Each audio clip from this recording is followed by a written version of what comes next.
SG Consultancy Services. Study MBBS in Russia, Philippines, Uzbekistan. అందుకే no అని చెప్పడం కూడా చాలా కష్టం అమ్మ. అది నేర్చుకోవాలి. ఈ వయసులో ఇప్పుడిప్పుడే నేర్చుకుంటున్నాను నేను. ఈ మధ్య చెప్పిన ఒక 4 నోలు చెప్పండి సార్. అంటే క్యారెక్టర్స్ కావచ్చు, లేదు సినిమాలకి నో అని చెప్పనమ్మా.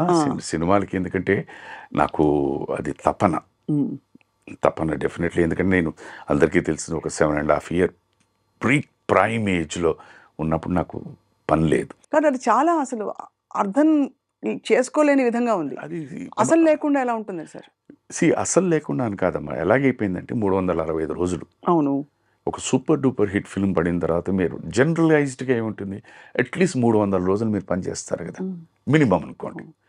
10 రోజులు 15 రోజులు పని చేసి మిగతా రోజులు ఖాళీ ఉంటే అది పని ఉన్నట్ట పని లేనట్ట? మీరు నాకు సమాధానం చెప్పండి.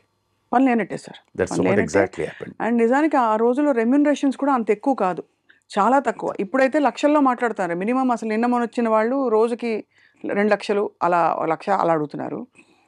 ఆ రోజుల్లో చాలా తక్కువ ఉండేవి కదా సార్. ఈవెన్ గాయకులకు కూడా మేము మొన్ననే అనుకున్నాం ఈ మాట. సో ఇప్పుడు మేము కొంచెం ఏమైనా అంటే గురుగారు మీరు కూడా అలా అడిగితే ఎలాగండి అని వాళ్ళు ఏదో అంటుంటారు. ఏంటో అర్థం కాదు అదంతే. సరే, it's okay, it's a part of life. So అందుకే నేను ఇన్ టుడేస్ వరల్డ్ ఏంటంటే, నువ్వు ఒక కమోడిటీ, ఒక వస్తువు, ఆ వస్తువుని నువ్వే మార్కెట్ చేసుకోవాలి. ఎలా మార్కెట్ చేసుకోగలుగుతావు నీ చేతిలో ఉంది. నీ మాట తీరా నువ్వు ఎవరైనా పెట్టి మాట్లాడిస్తావా అన్నది, that is also big talent. అది కష్టం సార్. అంటే కొంత ఒక విధమైన వాతావరణానికి అలవాటు పడిపోతే అందులో కొంచెం అనకూడదు. కానీ ఇలాగా అంటే మార్కెట్ చేసుకునే వాళ్ళు సంస్కారం లేదా అని కాదు, కానీ ఒక విధమైన సంస్కారవంతమైన పెంపకంలో కొంచెం మధ్యతరగతి కుటుంబాల్లో మనకి ఎందుకంటే ఒక ఆత్మాభిమానం కూడా ఉంటుంది కదా సార్. 100% ఉంటుందమ్మా. అగైన్ అదేనమ్మా. ఇప్పుడు ప్రతి దీనికి లైక్ కాయిన్ హ్యాస్ 2 sides అన్నట్టు, మార్కెట్ చేసుకోవడానికి అని అనుకుంటే అడగడం, పర్వాలేదు మనకు కావాల్సింది పని కదా, తప్పేముంది అని అడగడం.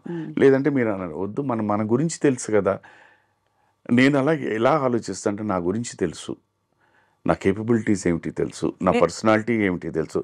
ఇప్పుడు నేను వెళ్ళి వాళ్ళని వెళ్ళేసరికి వాళ్ళని ఇబ్బంది పెడుతున్నానేమో అన్న భావన నాకు ఉంటుంది. ఒకానొక సందర్భంలో, పేరు ప్రస్తావించను కానీ, ఒక సందర్భంలో నేను ఒక టెలివిజన్ సీరియల్ షూటింగ్ జరుగుతోంది, రైట్. ఆ ఇంటి ఏ లొకేషన్ అయితే షూటింగ్ చేసినా ఆపోజిట్లో నేను ఎప్పుడో పనిచేసిన ఒక అసిస్టెంట్ డైరెక్టర్ గారు, వారు ఇప్పుడు పెద్ద డైరెక్టర్, వారి ఆఫీస్ అక్కడ ఉన్నారు అంటే ఓకే, జస్ట్ ఒక హలో చెప్పడానికి నేను వెళ్ళాను. ముందు వెళ్దామా వెళ్దాం అంటే నా కలీగ్ ఎవరో వెళ్దామండి అని. అక్కడికి వెళ్ళిన తర్వాత నేను వచ్చాను ఇలాగా అని చెప్పేసారు. కుర్రాడు ఎవరు వచ్చి లేరండి ఆయన బిజీగా ఉన్నారు, తర్వాత రమ్మండి అని చెప్పేసారు. ఐ సెడ్ ఫైన్ అని వెళ్ళిపోయాను.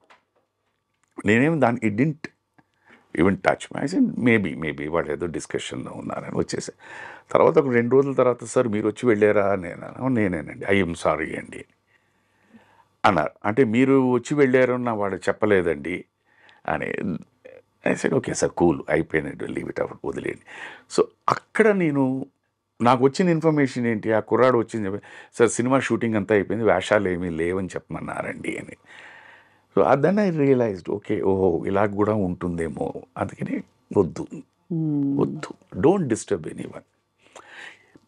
యాక్సిడెంటల్లీ ఎదురుపడ్డాం అనుకోండి, ఎలా ఉన్నారండి, బాగున్నారా కట్.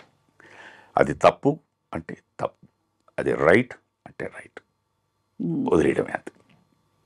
ఇవన్నీ చాలా చిన్నవే విషయాలైనా కూడా కొంచెం ఇబ్బందే సార్. ఇబ్బంది అని కాదమ్మా, ఇప్పుడు అదే చెప్తున్నాను. అందుకనే నేను ఎలా తీసుకుంటాను, నేను తప్పు అని కూడాను అదే అర్థం చేసుకోవడం. వారికి ఏంటి, day in day out letters ఒక 6 నెలలు అండి, లేకపోతే సంవత్సరం అనండి, లేకపోతే 2 సంవత్సరాలు అండి, రోజు నాలాగే ఎవరో ఒకళ్ళు వస్తూనే ఉంటారు ఆర్టిస్ట్ వేషం కూడా. ఆయన చూసి ఆయనకి విసుకొచ్చి ఉంటుంది. కరెక్ట్గా భోంచేసే టైంకి ఇలా ఎవడో వచ్చాడంటే బహుశా ఇదేమో అని అనుకుని ఉంటారు.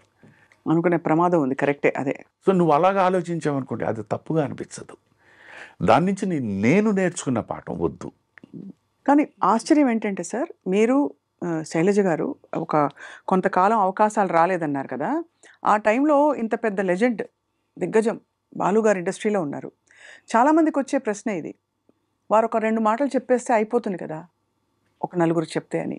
అది బహుశా వారి ప్రిన్సిపల్స్కి వారు ఎవరిని ఎప్పుడు చరణ్ గారినే ఆయన ఎప్పుడు కూడా పాడించు అని చెప్పరు.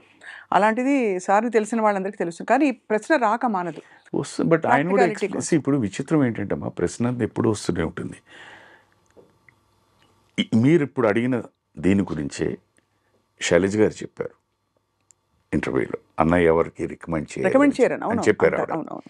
నేను చెప్పాను, సార్ హిమ్సెల్ఫ్ హెస్ టోల్డ్, అవును నేను ఎవరికి చెప్పనండి నా చెల్లెలు పాడుతుందని, ఎందుకంటే వాళ్ళకి తెలుసు పాడుతుందని.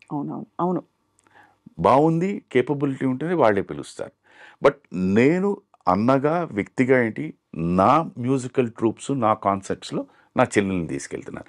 ఇంతకన్నా ఇంకా ఎక్స్ప్లెనేషన్ ఏం కావాలి చెప్పండి. అది కరెక్టే సార్, అది కరెక్ట్. అంటే ఇది ఎందుకు సార్ అంటే ఏదో టాలెంట్ కోసం అని కాకుండా ఒక బేసిక్ ఒక కెరియర్ ఒక జీవిత సమస్య అయినప్పుడు దాన్ని మీరు ఎలా ఎదుర్కొని ఉంటారా, ఎన్ని ఆపర్చునిటీస్ ఎన్ని ఆప్షన్స్ని ఎక్స్ప్లోర్ చేసి ఉంటారా.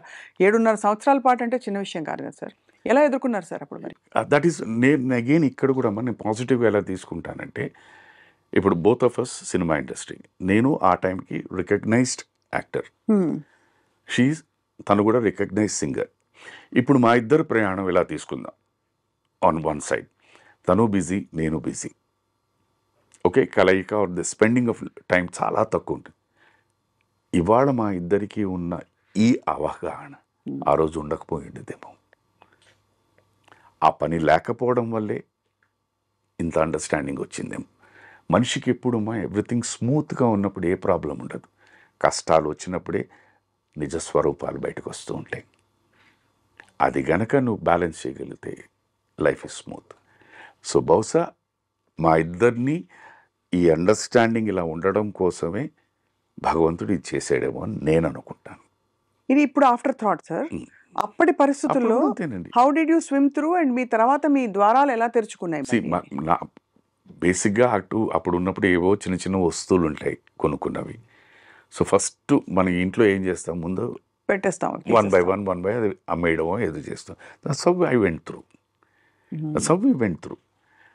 తర్వాత ఏం చేయాలి అని సరే మళ్ళీ నేను I went to Taj Coromandel, మళ్ళీ ఉద్యోగం చేయడానికి అడిగాను, నవ్వారు. నా క్లాస్మేట్స్ వాళ్ళందరూ చిన్న చిన్న బిజినెస్లు చేస్తూ ఉంటారు, వాళ్ళ దగ్గర అడిగాను. అప్పటికి ఎన్ని సినిమాలు అయిపోయాయి మీవి? అంటే నేను ఎన్ని సినిమాలు అయిపోయాయో అని పక్కన పెట్టండి, I'm talking about a film called Shiva. దాని తర్వాత జరిగింది. ఎక్కడికి వెళ్ళినా కూడా people will talk about only Shiva. నా క్లాస్మేట్స్ వాళ్ళు ఉన్నారు, వాళ్ళు వచ్చిన నువ్వేం చేస్తావురా, డ్రైవింగ్ వచ్చు, పిఆర్ఓ చాఫర్ కమ్ పిఆర్ఓగా చేస్తాను, మీ బిజినెస్లు ఎవరో వస్తుంటారు తీసుకురావడం చూపించడం ఇవి అని నవ్వేశారు. అది it's not that they didn't want to give me, but వాళ్ళు they felt it a delicate thing అనమాట. అలాంటి తరుణంలో నిజంగా నాకే కాదు, నా అలాంటి ఎంతోమందికి ఎన్నోసార్లు చెప్పింది భగవంతుడు టెలివిజన్ అన్నది ఒక వరప్రసాదం కింద పంపించాడు. ఆ వరప్రసాదం ఏంటంటే నా జీవితమే కాదు, నా లాంటి ఎంతోమంది జీవితాల్ని రోడ్డును పడేయకుండా చాలా గుప్తంగా కాపాడేసింది. అందుకని టీవీకి ఎప్పుడూ నేను రుణపడి ఉంటాను.